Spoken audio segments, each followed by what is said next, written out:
3 days before my wedding, I opened the door to the house I had paid for and found my sister in my fiancé's arms.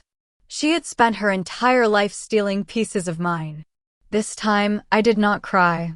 This time, I got even. My name is Clara. I'm 33 years old, and I'm a forensic accountant. My entire career is built on finding what people desperately try to hide, tracing dirty money, uncovering corporate fraud, reading a ledger the way other people read a face. I'm trained to strip emotion out of a situation and look only at the facts. Nothing in my training prepared me for the facts waiting in my own master bedroom. It was a Tuesday, 3 days before the wedding. I left the office early to drop off centerpieces at our new house in Wetka, the house I'd paid 80% of the down payment on, a full decade of savings poured into a life I thought I was building. I unlocked the front door and stepped inside. The house was silent, but a trail of clothing led up the stairs. I recognized the charcoal fabric instantly, Trent's bespoke suit, the one bought specifically for our rehearsal dinner. Further up, a pile of seafoam green silk. A vintage Dior dress.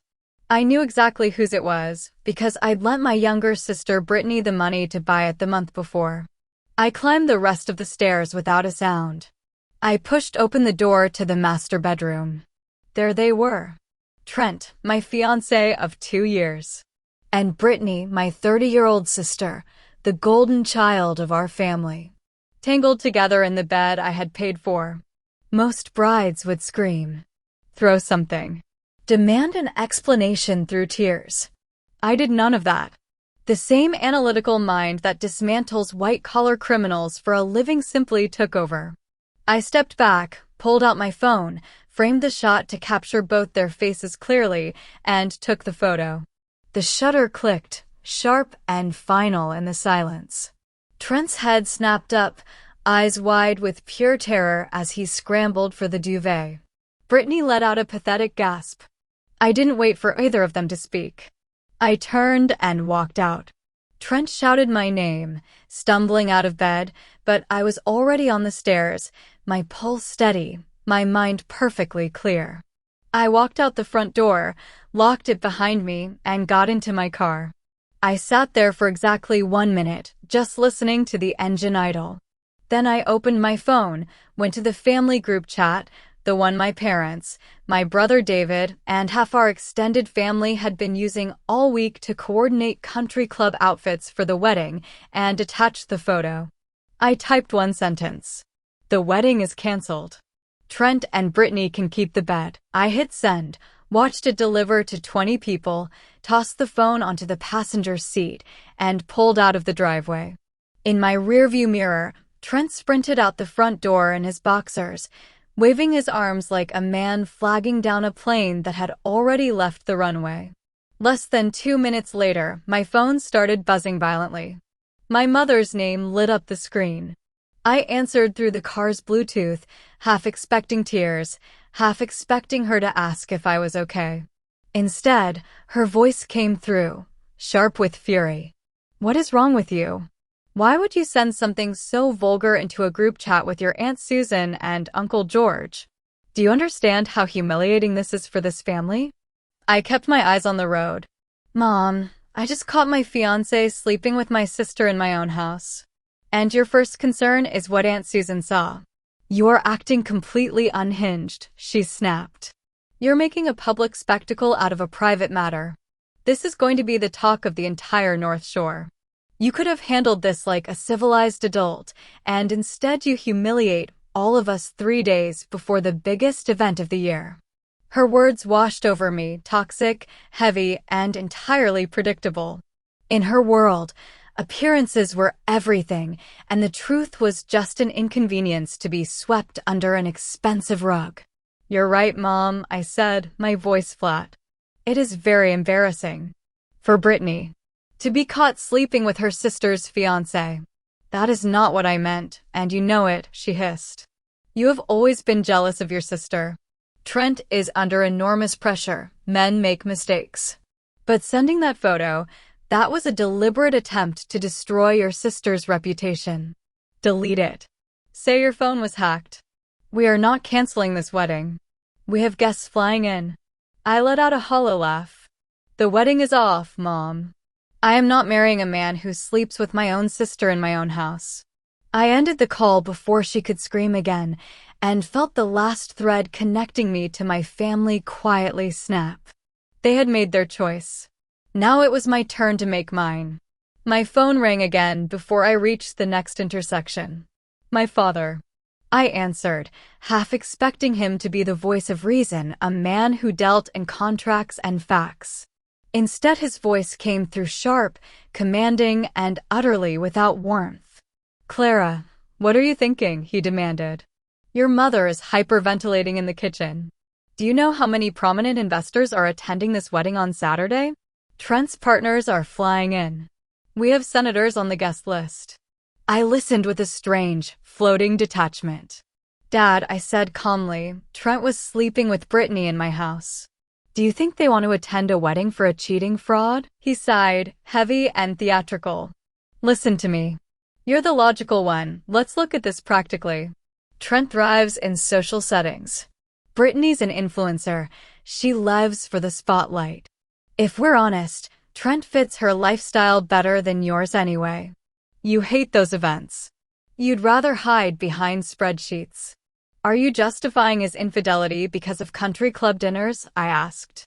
I'm looking at the big picture, he snapped back, and the big picture includes a $150,000 venue that's already been paid in full. The florals, the ice sculptures, the Michelin-starred catering, all non-refundable. We are not throwing that away because your feelings got hurt. You are going to sign the venue rights over to Brittany. We'll announce the wedding is now celebrating her engagement to Trent. Unconventional, sure, but people love a dramatic romance. His investors still get their party. The club still gets its open bar. We save our standing, and you walk away quietly without making a scene. Don't be selfish and ruin this for your sister just because things didn't go the way you planned. He actually wanted me to hand my own wedding to the sister who had slept with my fiancé. He wanted to preserve his social standing over his daughter's dignity. I didn't argue. I didn't scream. I simply tapped the button to end the call and turned my phone off completely. The silence in the car afterward was deafening, and it matched exactly the numbness spreading through my chest. For 33 years, I had played the reliable, invisible daughter, the one expected to excel quietly, fund her own education, and solve her own problems without ever being a burden. Brittany was the golden child. Ballet lessons, a brand new SUV after she wrecked her car, a catered party the moment she hit 10,000 followers online. When I landed my job as a senior forensic accountant, my parents barely looked up.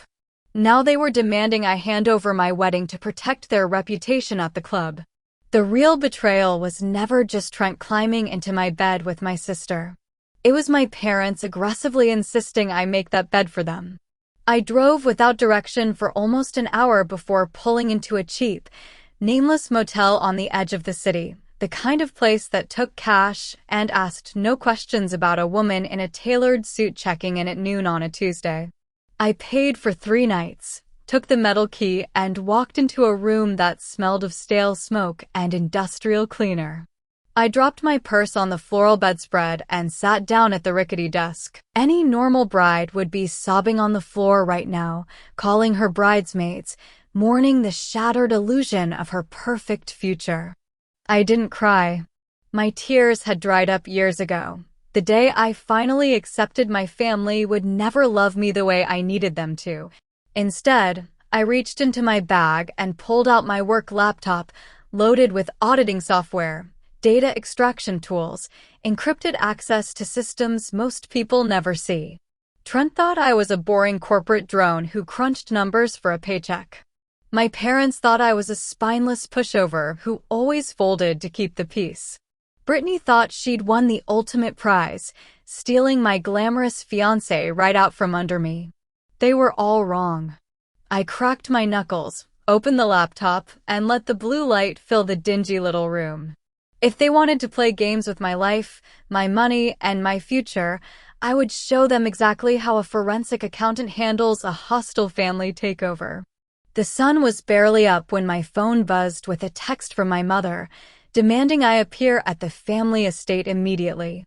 I had spent the entire night running preliminary background audits, eyes burning from the glow of the motel room screen.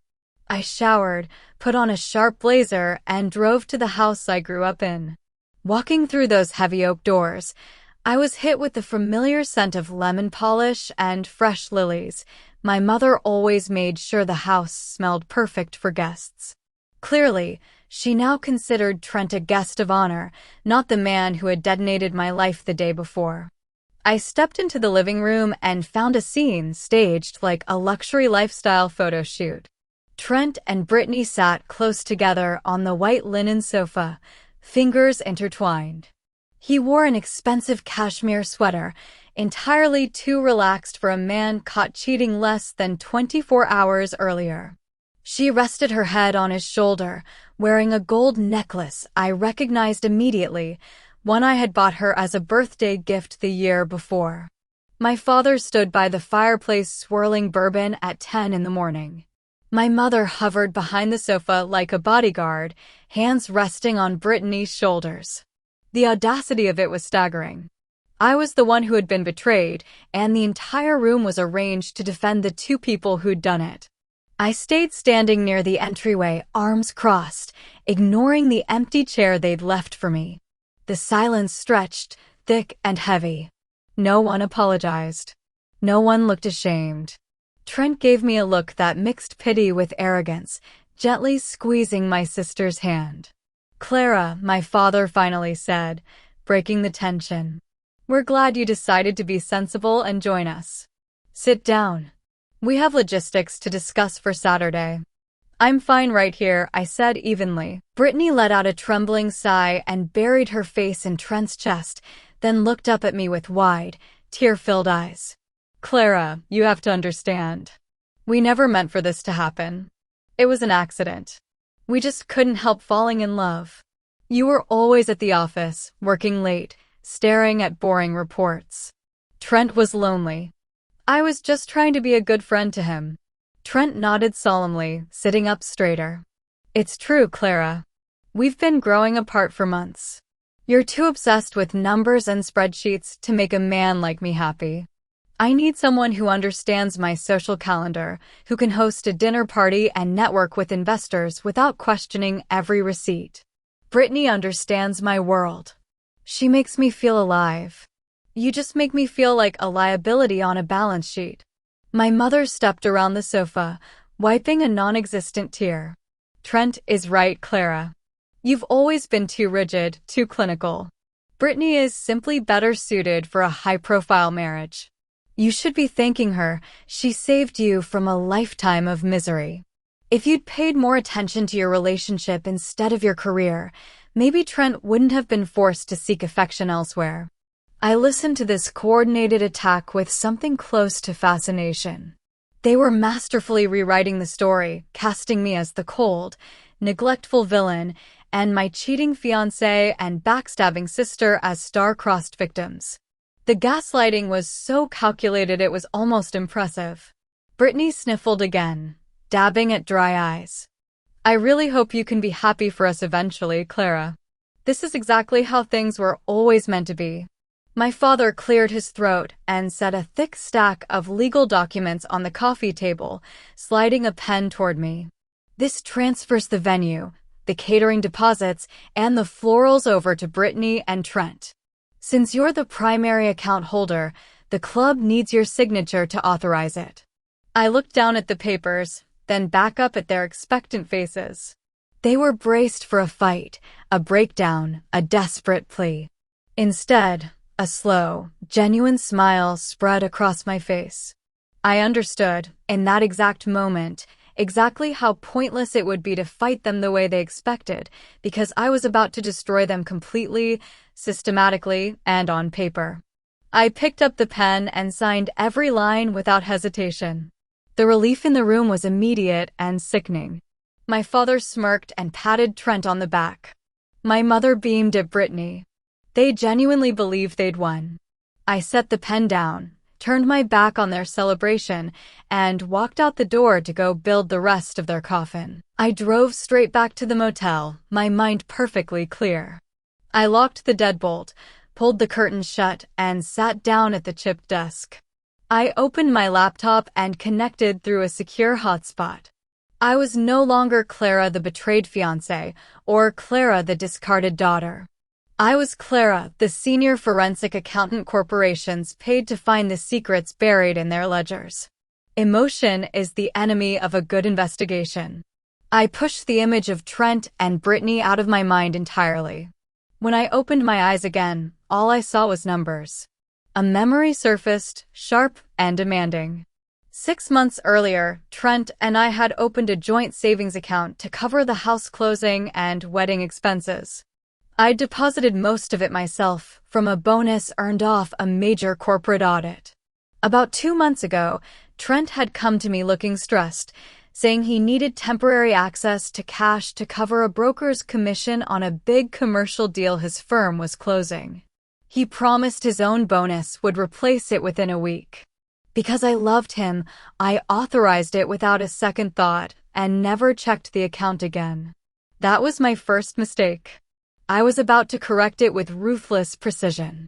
I logged into the joint banking portal and pulled the raw transaction history directly into my auditing software.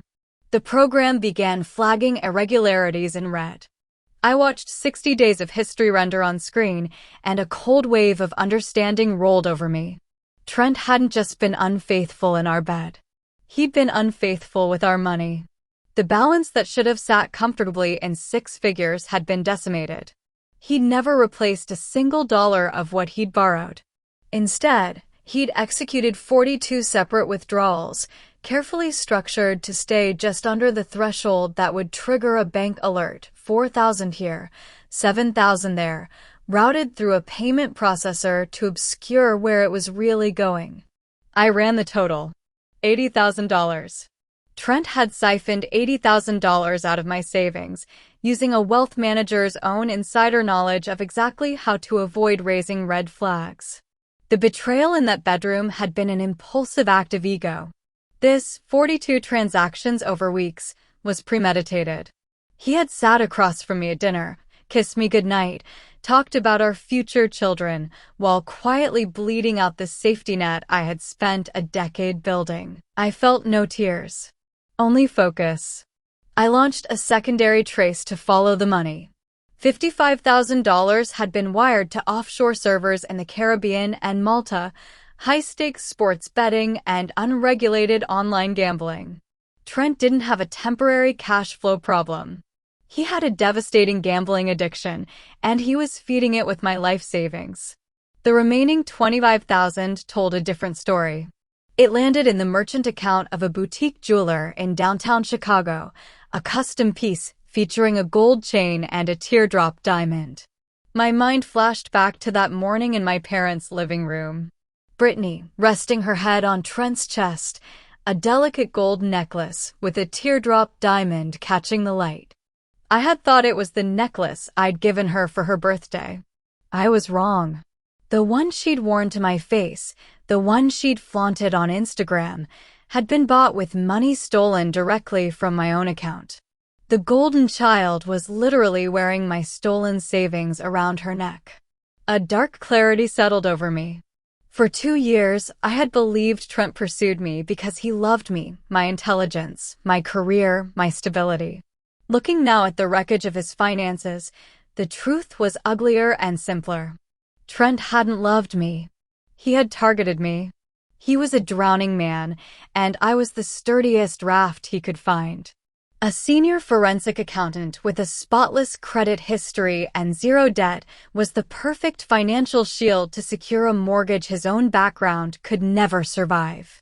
Once we were married, our assets would legally bind together, and he would have quiet access to my earnings and my credit for the rest of our lives, enough to keep plugging the holes in his failing client accounts, keeping federal investigators off his back while he kept feeding his addiction.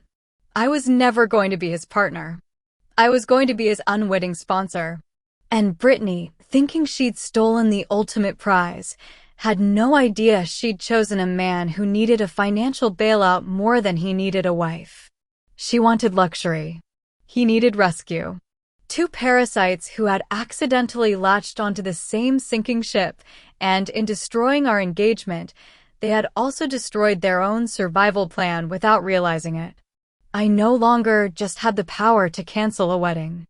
I had the evidence to end a career and send a man to federal prison. But the investigation wasn't finished. If Trent was this desperate for cash, I needed to know who else he'd pulled in. Scanning further down the ledger, I found something that stopped my heart cold, a lien attached to my grandfather's trust. A $500,000 collateral loan, executed 3 weeks earlier, against an account I hadn't touched or authorized in over 6 months. I pulled the loan documents and scrolled to the final page. There, at the bottom, sat my signature. Flawless. The exact loop of the C, the precise slant I use on tax forms. Anyone glancing at it would call it authentic. I knew, with absolute certainty, I had never signed that paper. The process required dual authentication, a digital signature paired with a notarized document. Someone had forged my exact handwriting, and to pull it off, they'd needed my social security number, my mother's maiden name, the original routing numbers, and a compromised notary. The list of people capable of assembling that exact combination was very short. I traced the IP address used to submit the loan request.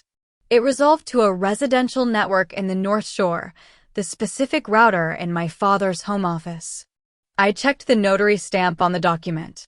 It belonged to an administrative assistant who worked directly for Richard's firm. The pieces clicked together with sickening precision. My parents had forged my signature. My own mother and father had committed federal identity theft to steal $500,000 from my grandfather's trust, all while smiling in my face and demanding I hand my wedding venue to the sister who'd slept with my fiancé. This was no longer a family betrayal. It was an organized criminal conspiracy executed by the people who raised me. And I was going to burn their entire fake empire to the ground. I traced the disbursement. The bank had split the $500,000 into 2 wires, exactly as my father had instructed. The first, $200,000, bypassed my parents entirely and landed in a corporate holding account registered to an LLC. I pulled the business registry. The managing director was Trent. It was a shell company, bleeding cash from every angle, clearly set up to absorb the overflow from his collapsing portfolios. My father had essentially bribed Trent to stay with Brittany, using my stolen inheritance to plug the holes in a sinking ship, just to keep his glamorous wealth manager son-in-law and the country club illusion intact. The remaining $300,000 landed in a joint account controlled by my mother and Brittany. Within 48 hours, $140,000 had gone to a luxury auto dealership. I opened Brittany's Instagram. Her most recent post, from the week before, showed her posing against the hood of a brand new Porsche. The caption read, "Hard work pays off, so blessed for this new chapter." She wasn't manifesting success. She was driving my stolen trust fund. The rest had gone to first-class flights, shopping sprees in Paris, and monthly retainers for the PR firm managing her influencer brand. Every piece of the lifestyle she rubbed in my face had been funded by money my grandfather had set aside for my future. My mother had helped rob my safety net so her favorite daughter would never have to earn a living. This had stopped being family drama the moment I traced the first wire. Forging my signature on a collateral loan was identity theft. Moving the stolen funds across state lines to offshore gambling accounts and shell companies was federal wire fraud, repeated dozens of times over. Falsifying a notary stamp was a felony that would end a career and put someone in prison on its own. My parents and Trent weren't just toxic. They were a documented criminal syndicate, and the digital trail was so wide and so arrogant that any competent federal prosecutor could secure an indictment within hours. But I wasn't interested in just any prosecutor. I needed someone who understood corporate financial law at the highest level and who would not hesitate to burn my parents' precious social standing to the ground in the process. I picked up my phone and called Jamal, my brother David's husband, a brilliant and aggressive corporate litigation attorney at one of Chicago's most feared firms. For 7 years, Jamal had endured my parents' quiet, relentless racism and elitism with remarkable grace, purely for David's sake.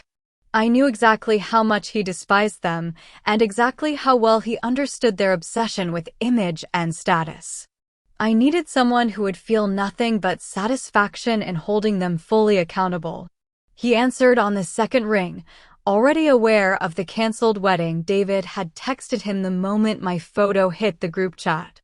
I told him I didn't need sympathy. I needed his legal mind, off the record, immediately. He named a quiet coffee shop tucked into a side street downtown, far from his office and even further from the North Shore. I packed my laptop, printed the most damning evidence into a thick manila folder, and drove into the city. I found him at a corner table, sharp in a charcoal suit, sipping black coffee. I sat down across from him and skipped the pleasantries. Trent is a fraud, I told him, and my parents are federal criminals. I slid the folder across the table. He opened it without a word. I watched his expression shift as he scanned the wire logs, the forged loan authorization, the trail connecting my stolen inheritance to Trent's shell company and Brittany's new car. For 7 years, he had swallowed my parents' toxicity out of love for my brother. Now, reading the proof of exactly who they really were, the restraint he'd carried for years quietly disappeared. He closed the folder and looked up at me, a slow, dangerously calm smile spreading across his face. "Clara," he said, "this isn't a family dispute. This is a coordinated syndicate of wire fraud, identity theft, and securities violations. Your fiancé is looking at a decade in prison, and your parents just handed us the matches to burn their entire reputation down. So before I mobilize my team, I need to know exactly how far you're willing to take this. Do you want them to grovel and apologize? Or do you want them in federal prison?" I didn't hesitate. "Both," I said. "I want them to understand they've lost everything. And then I want them locked away." He extended his hand, and I shook it, sealing the alliance that would end them. Over the following days, Jamal and I worked with terrifying efficiency. He drafted a formal whistleblower complaint to the Securities and Exchange Commission, mapping every dollar Trent had drained from client accounts to feed his gambling addiction. Time to detonate on a Friday night so investigators would spend the entire weekend building an ironclad case.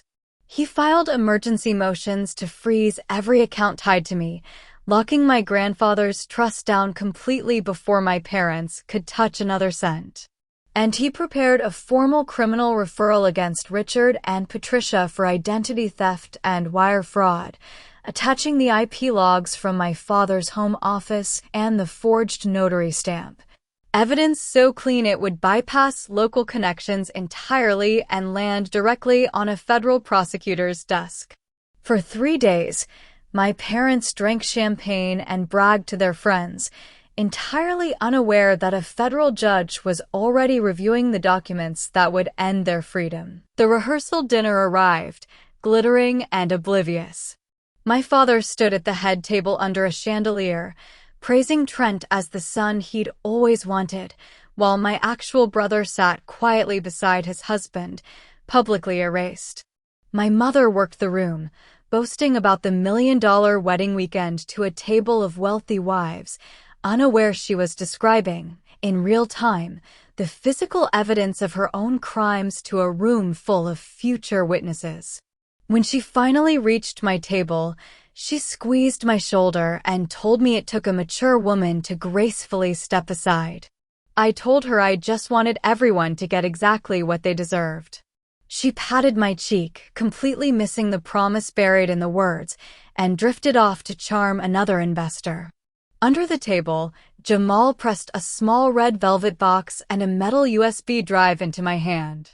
In a whisper buried under the noise of the room, he told me the SEC had officially joined forces with the IRS Criminal Investigation Division. The case against Trent was ironclad. The state prosecutor had the identity theft documentation on my parents. Arrest warrants were being prepared. The foreclosure on their estate would trigger Monday morning at 8 sharp. Every financial artery had been cut. I sat through the rest of that glittering dinner, watching Trent and Brittany kiss for the cameras, watching my parents toast to a lifetime of prosperity, understanding that this was the very last night any of them would sleep in peace. Saturday morning broke clear and golden over Chicago, the kind of weather my parents had all but bribed the universe to provide. I arrived at the 5-star hotel 2 hours early and walked through gilded doors into what looked, to everyone else, like a fairy tale. To me, it was a crime scene wearing white orchids. $50,000 of imported flowers cascaded down the walls. Ice sculptures flanked a 6-tier champagne tower. Every gold-leafed menu card, every monogrammed napkin, was a direct product of the money stolen from my grandfather's trust. Trent and Brittany were building their glamorous beginning on the exact foundation of my life savings. I smoothed the pale, unflattering blue of the bridesmaid dress my mother had chosen specifically to make me disappear. I didn't mind disappearing today. Predators hunt best from the shadows. My mother intercepted me in the hallway before I reached the bridal suite, pulling me into a quiet alcove, her perfume thick and suffocating. "I am so proud of you for accepting your place," she whispered. "You were never meant for a man like Trent. Brittany is simply giving him the life he deserves. You should be grateful she saved you from embarrassing yourself." "You're entirely right, Mom," I told her, my voice smooth and cold. "They deserve each other completely. And I promise you, they're going to get exactly what they've earned today." She smiled, missing the warning buried inside every word, patted my cheek, and swept back toward the suite. An hour later, the doors opened and Brittany began her slow march down the aisle, radiant in a gown that cost $15,000 of stolen money. Trent stood at the altar like a conquering king.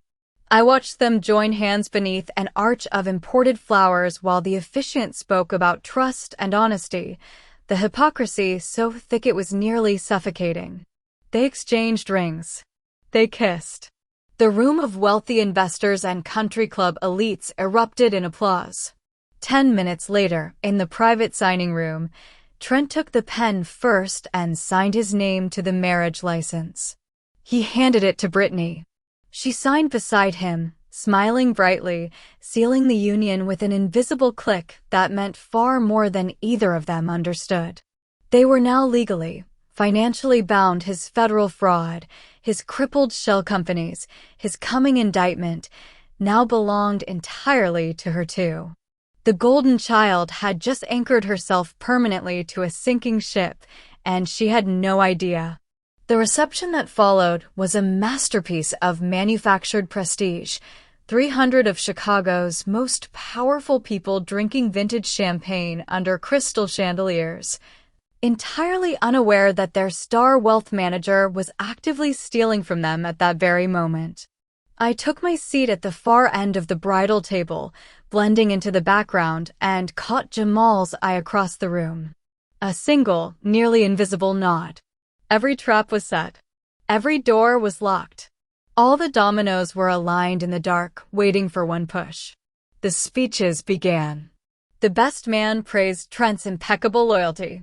My father took the stage and delivered a booming monologue on family legacy and financial dominance, shooting me a cold warning glance that demanded silence. Thunderous applause followed him off the stage. Then it was my turn. I stood, smoothed the front of my unflattering dress, and walked toward the podium with the red velvet box in one hand and the metal drive concealed in the other. The entire ballroom fell silent, watching the jilted sister approach the microphone, expecting tears, expecting a broken, gracious surrender. I tapped the microphone twice. 300 faces turned toward me. "Good evening," I began, my voice clear and steady. For those who don't know me, my name is Clara. I'm Brittany's older sister. And until exactly 72 hours ago, I was also Trent's fiancé. A sharp collective breath swept the room. My mother's face drained of color. My father half rose from his chair before Jamal's stance beside him silently dared him to move. Tonight, I continued, we're celebrating a very particular kind of union. One built on shared ambitions, shared values, and secrets kept carefully in the dark. It's customary for the maid of honor to offer a heartfelt reflection. So tonight, I'd like to give my sister and her new husband a gift that truly reflects what they've given me. I plugged the drive into the presentation laptop and gave the technician, quietly hired and compensated by Jamal hours earlier, a single nod. The lights dimmed. The massive screen behind the head table flared to life. Instead of childhood photos, the room was met with the photograph I had taken in my own bedroom 3 days before, blown up 15 feet tall in flawless clarity. Trent, scrambling for the duvet. Brittany, frozen in a guilty, horrified gasp. 2 seconds of total silence. Then the shockwave. A champagne flute shattered against marble. The room erupted, gasps, shouts, disbelief rolling through 300 of the city's most powerful people. Trent's investors physically recoiled from the head table. Brittany's face went sickly white as her glamorous illusion evaporated in real time, replaced by public exposure as the sister who'd stolen her own family member's fiancé in the most humiliating way imaginable. Trent's chair crashed backward as he lunged for the AV booth, screaming for someone to cut the feed. My mother shrieked, burying her face in her hands. My father lunged forward, purple with fury, but the image stayed burning on the screen, branding their shame into the memory of every powerful person in that room. Before the shockwave could even settle, the screen automatically advanced. The image vanished, replaced by a stark, meticulously organized collage, Trent's banking statements, his offshore gambling ledgers, his falsified client portfolios, laid out in a format built to leave zero room for doubt. $80,000, traced directly into his failing shell companies. Across the bottom, in bold red block letters, SEC investigation pending. The room's shock shifted instantly from scandal to financial terror. Trent's own investors, men who'd been slapping his back 20 minutes earlier, went rigid, realizing they were no longer looking at a successful groom, but at the man holding the keys to their retirement accounts. I didn't let them process it before the next blow landed. I dropped the screen to black and hit play on an audio file, a deleted voicemail I'd recovered from Brittany's cloud backup, routed through the venue's surround sound. My mother's voice rang out, unmistakable, asking if the notary stamp had cleared. Brittany's giddy reply followed, confessing in real time to $500,000 in fraud, gleeful about the Porsche she was about to order. Then my mother again, sighing with relief that she'd practiced the signature well enough that I'd never notice. The recording ended with the sound of my mother and sister laughing together. That laughter, replayed to 300 witnesses, was the sound of them burying themselves alive. My mother collapsed into her chair. My father froze halfway to the stage. Brittany screamed for someone to turn off the speakers, clawing at her own hair, watching every stolen diamond around her neck become evidence in real time. Investors stood in unison, pulling out phones, calling attorneys, desperate to freeze their own accounts before Trent could touch another dollar. Guests scrambled for the exits. Trent backed away from the table, hands raised, cornered entirely by his own greed and his brand new, legally binding marriage. Jamal stepped calmly through the chaos toward my father, pulled a thick, sealed stack of federal documents from his jacket, and pressed them firmly against Richard's chest. Federal court summons, he said, for wire fraud and identity theft. You and Patricia are ordered to appear before a federal magistrate Monday morning. The foreclosure on your estate is already processing. The freeze on Clara's trust is absolute. You have zero access to her money, zero access to your own accounts, and zero way out. You spent years treating me like a second-class member of this family. I spent the last 48 hours making sure you'll spend the next decade as a federal inmate." My father stared at the summons, the last color draining from his face. Behind him, Trent made one final, desperate lunge for a backup microphone, begging his clients to listen, insisting it was all a misunderstanding. It lasted less than 10 seconds before two of his largest investors hurled their champagne glasses directly at him, shattering against his chest, drenching his tuxedo. He collapsed behind the table, curling away from the men whose futures he'd been quietly stealing for years. Beside him, Brittany fell to her knees amid the wreckage, sobbing, mascara streaking down her face, screaming that I was a monster for destroying her fairy tale. I stepped down from the podium and walked toward her through the chaos, my heels clicking against the marble with deliberate calm. I stood over her, opened the velvet box, and let the federal documents drop onto her ruined dinner plate, the asset freeze, the foreclosure notice, every seal of the United States government glinting under the chandelier light. "I bought you a wedding gift, Brittany," I said, loud enough to carry over the noise. "I wanted you to start your marriage with complete financial transparency. You were so eager to steal my fiancé and become a wealthy man's wife, you ran down that aisle without ever thinking to audit the groom. By signing that license today, you didn't secure a lifestyle. You legally chained yourself to a man who owes millions in restitution. His debt is your debt now. Enjoy the honeymoon, because by Monday morning every account you share will be frozen. They'll seize the Porsche. They'll liquidate your entire closet to pay back the people he stole from. And don't bother running home to mom and dad, the feds are seizing their house at 8 a.m. Monday too. You took my fiancé. I took your entire future."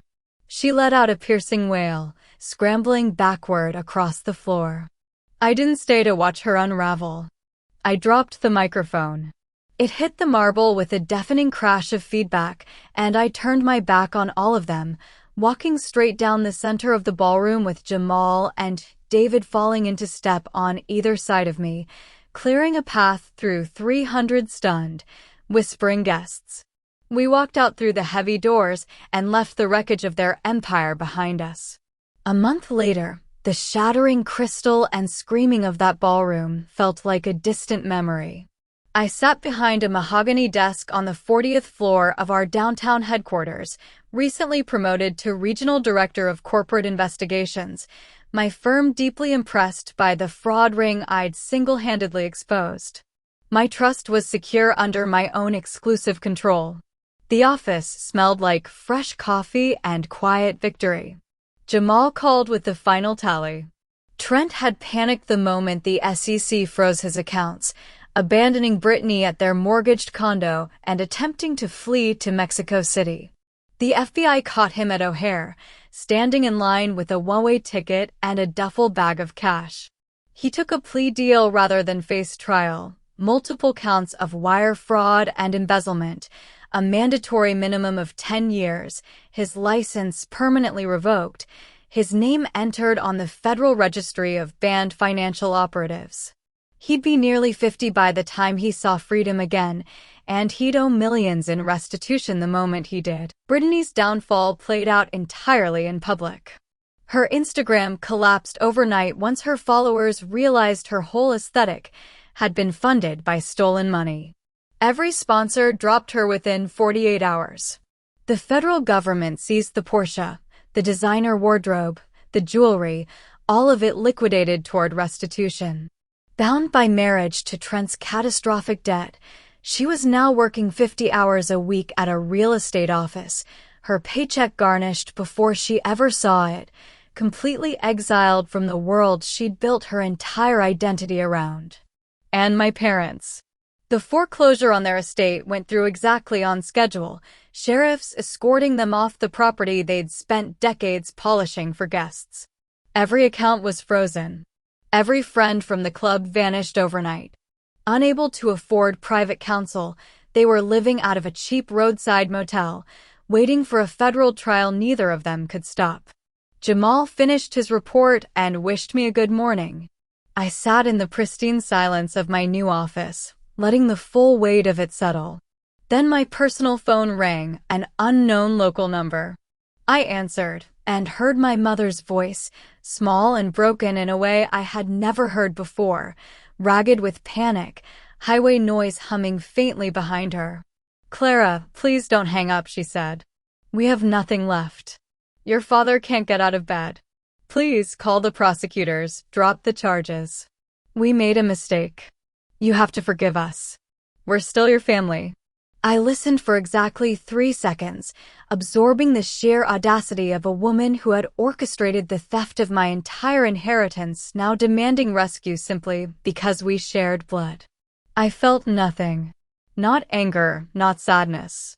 Just cold, professional clarity. "I don't know anyone by that name," I said, and ended the call. I blocked the number and set the phone down. I walked to the window and looked out over the city, over the endless flow of morning traffic, and understood something I'd spent 33 years refusing to see. Cutting out a toxic bloodline doesn't leave you isolated. It clears the rot out and makes room for real peace. The ultimate revenge was never about matching their cruelty. It was simply about walking forward and thriving without them. I had closed their account for good. I was no longer the reliable scapegoat or the quiet victim keeping everyone else's peace. I was the architect of my own future, and I was never again going to let anyone touch my balance sheet.